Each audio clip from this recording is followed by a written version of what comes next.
You ever seen a nipple this pain? Ever?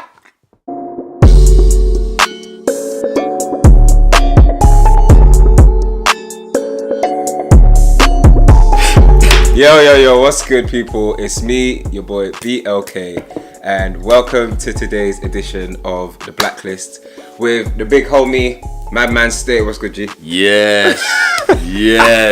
What's good? Mugging it every day. It's good.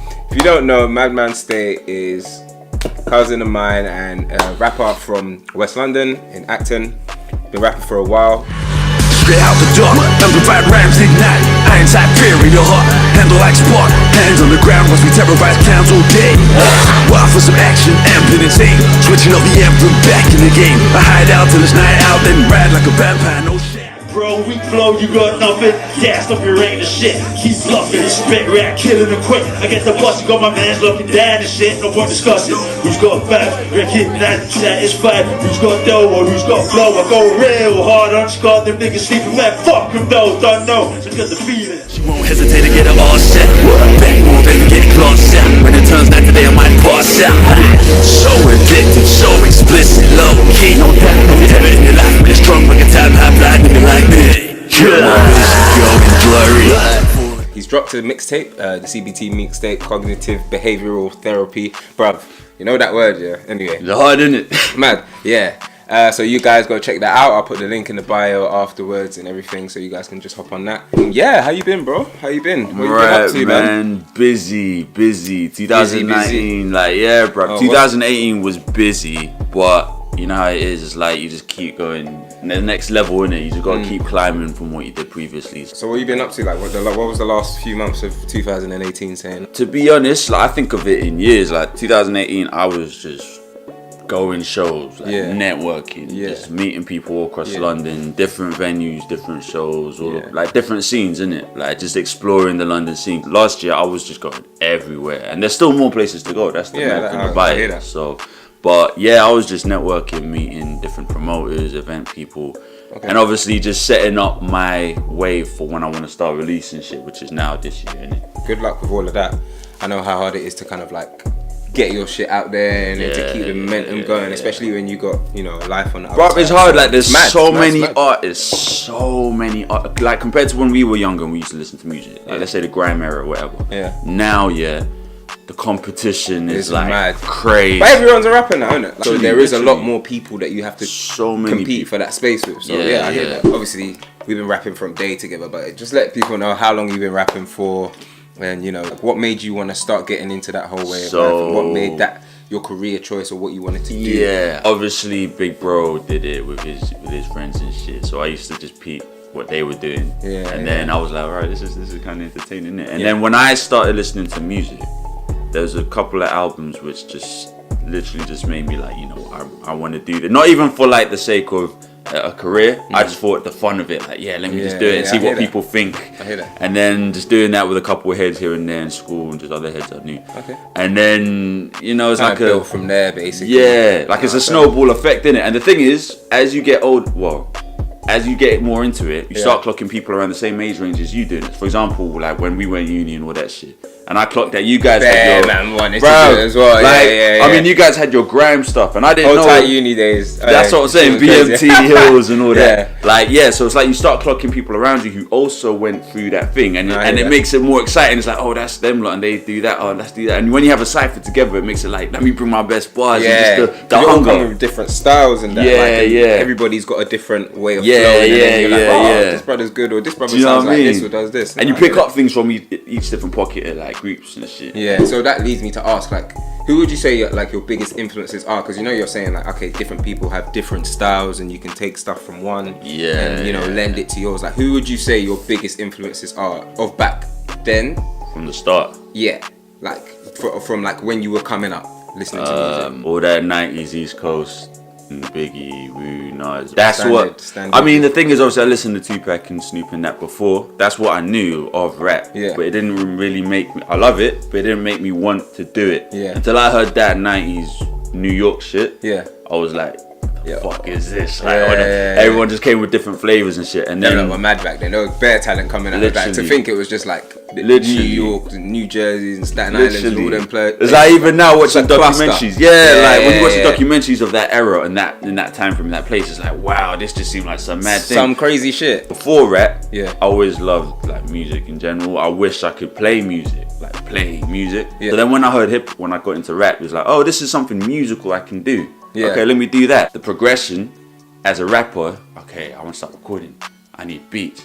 Let me learn how to make beats. So you start making these natch beats, like just shit, Fruity Loops. Bro, like, don't tell me about it. You know them first few Fruity Loops beats that you make. He knows. Terrible, bro. He knows about my first. He heard my first few beats, and so he knows, like, bro. So I think it was like where I started making beats, and I got to a place where I could sample and do that shit. But then it was like I feel limited. Yeah.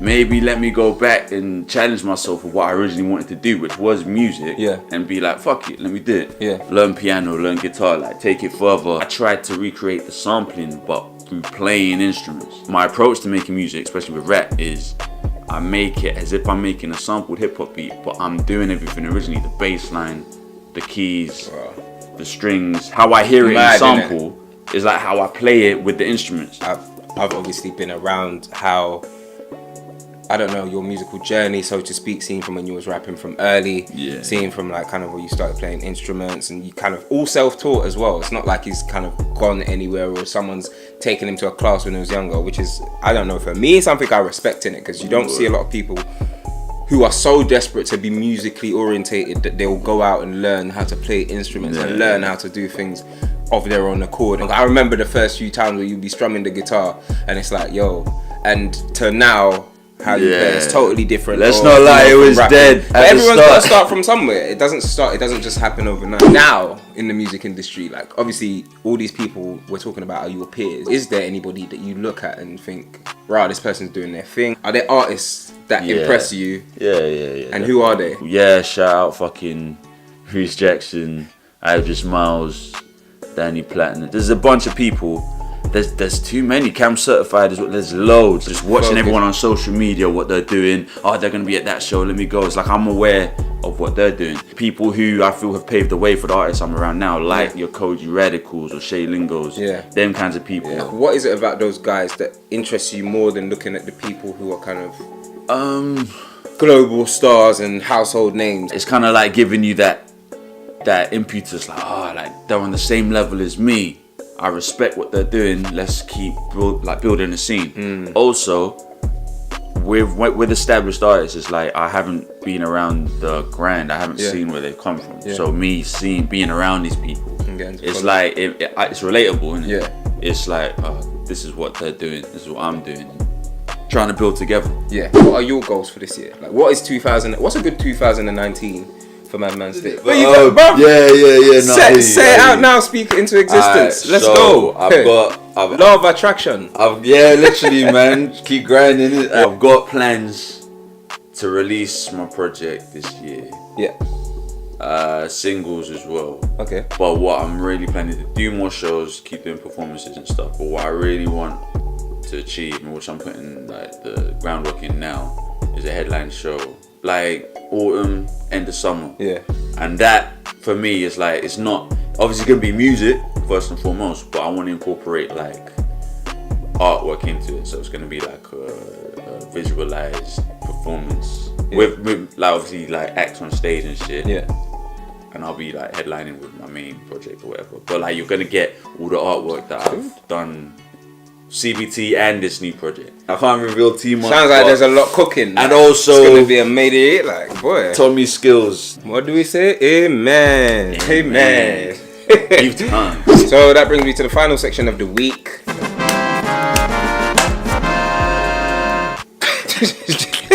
Tracks of the week.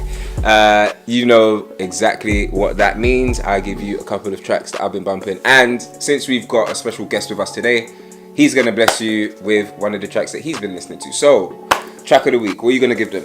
What you got? I'm so gassed every time I hear fucking 6-7, specifically LD. Like, I don't know what it is. It's the energy in it. Like, you love it. There's something about the energy. When he comes on the track, you know he's on the track. So my song from him is PR from his EP, which he dropped. Yeah, he had the track with Dizzy, obviously everyone knows that as well. But the PR track, there's something about it. It's not like the song you'd think would be the single for the project. Yeah. It's like more like just whatever song in between. Yeah. But it's just so like mesmerizing. I can even see it by the way you're like. It's just like it's dark. It's mad dark, but it makes you want to just punch your nan. Yeah, bro. I'll never punch my nan. You know. I want to chat. Talk to my PR. PR. Like LD from 6. Yeah. What you got for us again? Michael Jackson. Dirty Dapz. My nigga be yakking. I go to bitch in the nation. I'm like, God damn, my Michael Jackson. It's a banger, bro. That hook. I met him through performances. He performed at Shout Out 9 Star and DJ Sharks in Camden. Sound Off Showcase, innit? I performed there.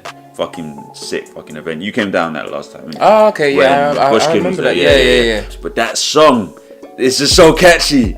Like his hook on it, and he's got the auto-tune and all of that. But I was like, I seen him perform it. Yeah. You're more invested because it's like because it's right there in front of your face. The performance is more like, and I was like, whoa, the hooks is just so catchy.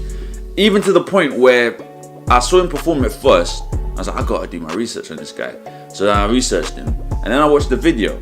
Now it's rare that for me, a performance is better than the video because most people are good in their videos, but when you see them perform, it's like. Because they ain't got the pressure of like the people there. Like I could be filming a music video right here, right now. Do you know what I mean? And it's exactly. Just, I'm comfortable. Exactly. There ain't no audience and stuff like that. So do you know what I mean? Carry that energy. Yeah, I feel what you mean. Like. But when he performed that, I was like, fuck, you know what's going on right now? Like the hook, bro. And even hit the verses, the flow, everything. Dirty Dapz, and the song's called Michael Jackson. Michael Jackson, you heard it.